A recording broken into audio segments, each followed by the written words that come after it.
Will there be a stream at normal taco time today? Probably not. I'm aiming for Monday, but I gotta sort out some documents, I'll say, outside of home that requires phone calls, appointments, going outside, perhaps longer trip outside. So, I know, unfortunate, but that's just what it is.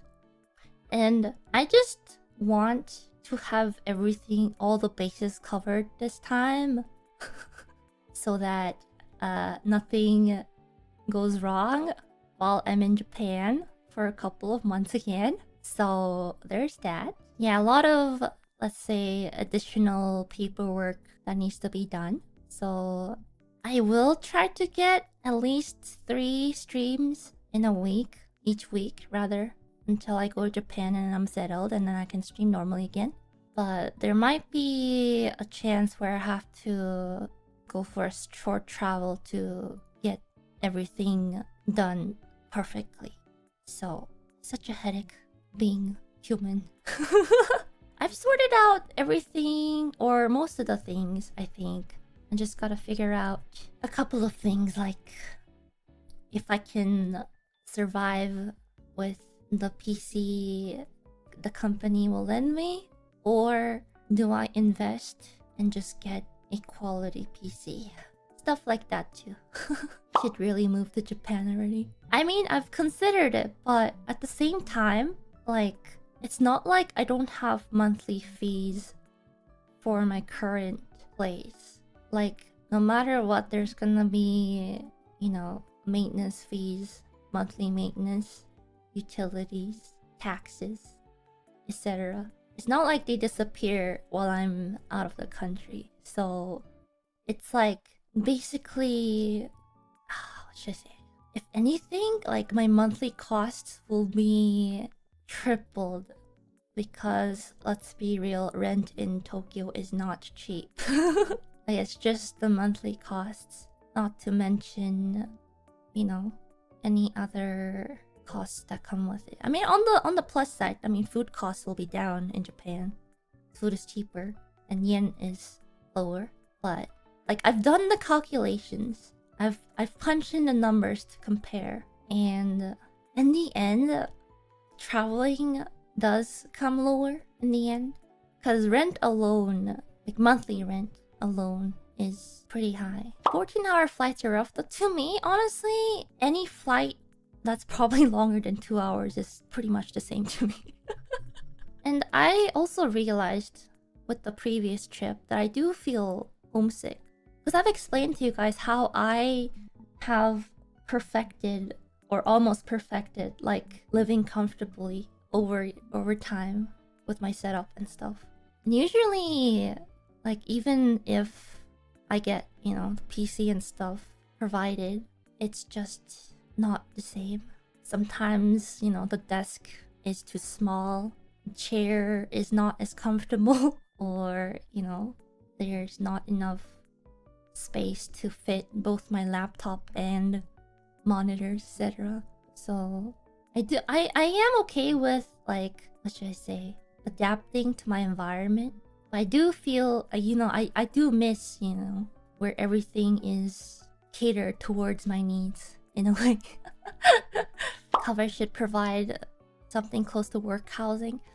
Like, I'm sure management probably also thought about it. At the same time, it's not like a here's a place, you're staying here kind of thing. Like, it's not very ideal from, like, for example, a security standpoint, or, you know, various reasons. Yeah, I mean, on paper, like, a lot of things sound very, like, it would make sense. Like, they would have whole dormitory where people can just, the traveling overseas towns would go and stay. But, like, there's a lot of problems with that if you think about it. Or if, you know, you'll be like, oh, but why don't you just come up with a 3D studio in the Americas? But if you think about it, one, it costs quite a lot.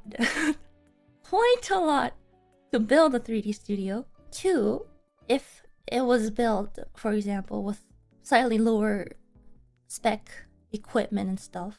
In the end, a lot of the members, like North America is pretty big, you know? Like you're gonna have to travel anyways. So if you're going to travel anyways, I guess this is the question a lot of people would think about. They're like, why don't they have a studio in the Americas? Like, if you're gonna travel anyways, would you rather go to a studio with a lower spec equipment, or would you rather just go to Japan where they have invested like the best of their tech, you know? In the end, it's like, it makes more sense to choose travel to Japan. Yeah. It's not like you just build the studio and it's done. No more costs. There's upkeep. You know, there you have to have staff there. It's not like the talents themselves run everything by using the studio. Security, all kinds of things. So it's not like the possibilities haven't been considered. It's just, I guess, there's a lot of things behind the scenes too that's not realistic to make it work sometimes. There's a lot of things. And it's not like we haven't looked into like renting time at already existing studios.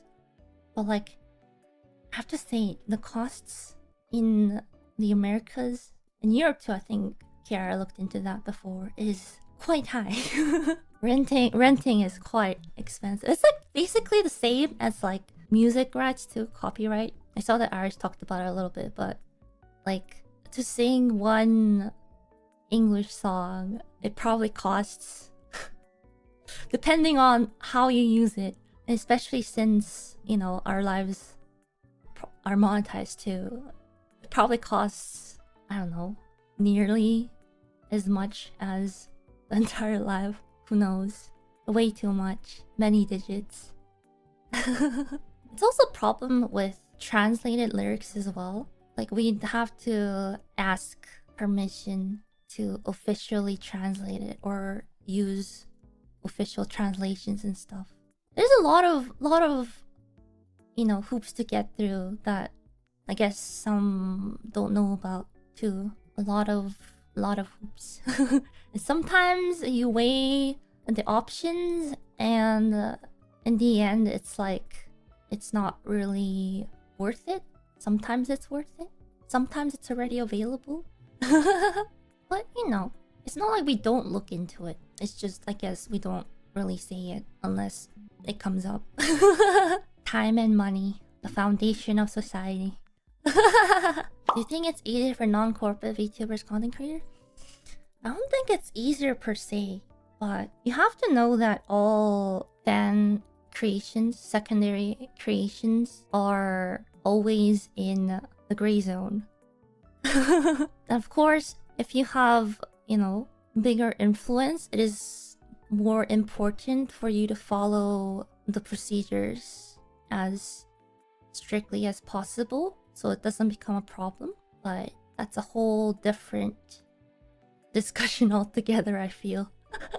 You know, that's why, like, technically, if you actually look into the laws and stuff, selling like fan art and stuff would technically, you know, is a gray zone. But the companies, you know, don't strike them down unless they overstep their boundaries, kind of thing.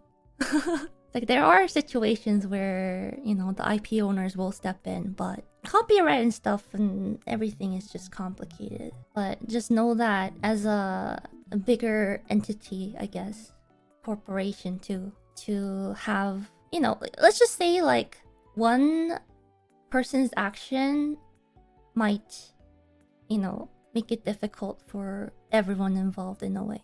So I know it might be frustrating that there are so many restrictions and stuff, or, you know, a lot of hoops to go through, but that's just, I think, part of the responsibility of being a part of a bigger group in a way. It's just how I always thought about it. I mean, there are benefits too, like if we have a good, you know, relation with other, you know, IPs and stuff, they have a good like image of us, then we get opportunities down the line too. So, you know, there are always pros and cons to everything.